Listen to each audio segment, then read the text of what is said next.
Got another Japanese tool haul from Anex Tools. Let's open these up and take a look.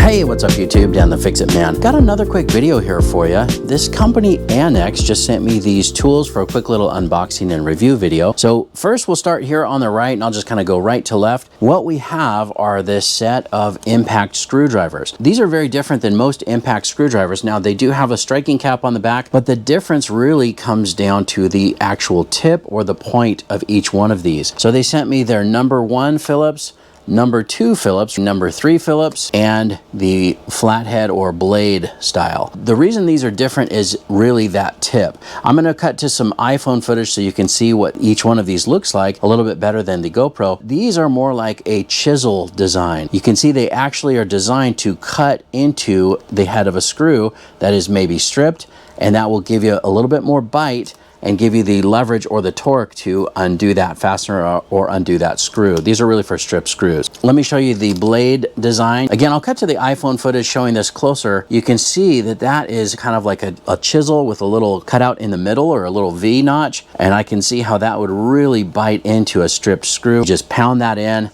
and turn it. Pretty self-explanatory as far as using this. Now, the handle is also very unique. It's rubber, but it has these grips or textured grip on this side, but it also has these cam lobes. See, it's a little bit more oval or oblong here where those cams are, they stick out, but they're really good for getting a good grip on that and being able to turn that and back out that stripped screw. Striking cap is right there. Pretty straightforward. Now you need to make sure that whatever you're working on can take the impact. You know, don't pound this into a screw that's in a, you know, a computer or something like a really thin sheet metal that's just going to deform or break the object. So as long as it can absorb the impact, and these will also only work on screws that have not been heat treated or hardened. So like a self-tapping screw is not going to work. This is only going to bite into a softer material type of screw. If you're not sure if it's heat treated or if it's a hardened screw, you can just use a little metal file and rub it across the screw. If you generate some shavings, then you should be good to use these. Moving on to the next tool, the next set of tools. This is an impact driver, but it's a stubby version. By the way, these are called their Snappy Drivers. It's the WANIDORA collection. So these are called Snappy Junior or the stubby here. So again, they sent me the Phillips number 3. Close up here of the head of that. Very similar to the full size or the non-junior version. The lobes on the short version here are even bigger because you can't get your whole hand on it. But this is also designed with a hex shaft. You can put a 10mm wrench and give you that additional torque or leverage as you're backing out a screw. You can see there's also quite a bit of overhang on the heads, and that's so that when you're holding this, you have less chance of hitting your fingers, you know, if you miss the striking cap. I can see how these will really come in handy to get out a stripped fastener where you have limited access. They sent me the same sizes, 3, 2, 1 Phillips, along with the blade type of screwdriver here or flathead style. Now these will also all work as a regular screwdriver as well, so you don't necessarily have to worry about, you know, using this on a regular non-strip screw. It will work just fine. Now this one here is a little unique. This is not something that I have ever used before, but this is an offset adapter. In the automotive world, there's a lot of these chain drive offset adapters, input on one side and output on the other. I think because of the gear-driven mechanism, this is actually good for a much higher torque setting than those chain-driven versions. But let's open this one up real quick. Now they also sent me some adapters here. This is for a 3/8 drive type of adapter and then a 1/2" adapter here. We'll open that up too just to see how that would work. Has a little retaining clip. Now the way that this offset adapter works, this is driven by a 19mm socket or wrench or any type of input that you can put on here, and that will drive the opening over here, which happens to be a 19mm opening. Now we can change that by using this socket adapter here. Let's just push that through. Has a little rubber ring on there, so it stays in there pretty good, but I think as an added safety benefit, they give you this little safety clip.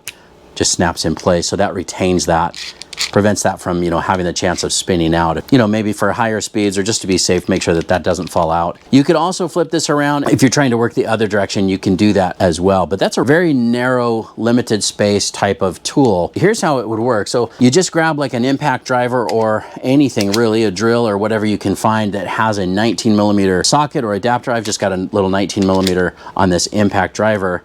and see if we spin that, it spins that very quickly. I'll show you what it would look like if we put a socket on there. So you put a socket on there and you have that wobble feature, which is good if you've got really limited access and you can't quite get the right angle, or you press it all the way on and then it's fixed and it doesn't have the wobble feature. But I like this because it gets you into some spaces that are limited, but you still have the speed and the power of a power tool. Yes, I know you could use a regular ratchet, but a regular ratchet is going to take a little bit longer, or you might have a ratcheting wrench or even just an open end wrench, and that's going to take a lot longer to turn this fastener in. It really depends on your application, but it's designed for limited space, and I can see how it can be a little bit of a time saver. Now, this also has the ability to be driven with a hex drive, like a 1/4 inch drive. Here's a Malco bit. I'm just going to pull the bit off, and here we have a 1/4 inch hex at the end. Let's see if that fits. Perfect. It even has a little detent ball in there, but look at that. Really nice feature to be able to drive that with either a socket or a hex shaft. Now, I know some of you might be wondering, well, why wouldn't you just use a battery-powered ratchet, which I do have several of these. This M12 Milwaukee extended reach is really great. It's very powerful, but take a look at the difference in the size. I mean, this is so flat compared to the battery powered ratchet there versus the Anex offset adapter. This is very, very, very slim profile. And I don't typically carry this ratchet unless I'm, if I'm working on cars, I've got this, but I don't usually carry this in a handyman bag or have it out on a job site. So that's where this thing, I can see this is a lot more compact. You could take this with you. I usually do have several socket sets with me, and so that would be nice to have this. I almost always carry a driver in my tool bags, something like this. You can see this bag right here. I've got the impact driver on the side, and so if I throw this in that tool bag, I'll always have the ability to use something like that in an offset situation and be able to zip it off or spin it off quicker. Now, in order to remove this little snap ring, you can just use a little mini flathead screwdriver and just pry that off like that, and then just push this out. And you can use this as a 19mm 12-point socket, just as it is. Anex Tools also sells a pass-through socket design that you can use on this tool. But pretty interesting, pretty neat little tool. I can see how this would be a good application in construction when you're, putting in some C-channel, or even something like in the solar industry where you need to get underneath something or underneath a flange to tighten something down or loosen something. This is definitely going to make the job go faster. Also, if you work with threaded rod, like in drop ceilings and whatnot, if you're putting on like a nylock on threaded rod, and you need to do like a ceiling or a drop ceiling, you could really do that a lot quicker than any other tool that I can think of. Just zip that up or zip that on, and this would do it a lot quicker. Definitely see the benefit there. Might be somewhat limited for some of you, but really a unique tool, and I'm glad they sent it to me. That's pretty much everything. I just want to say thank you to Anex for sending these over to me for this quick little unboxing and review video. I hope you guys liked the video. Please give it a thumbs up and subscribe if you don't mind. That does help me out. And of course, I'll get a link in the description where you can pick up these exact same tools as well. Thanks so much for watching, and good luck.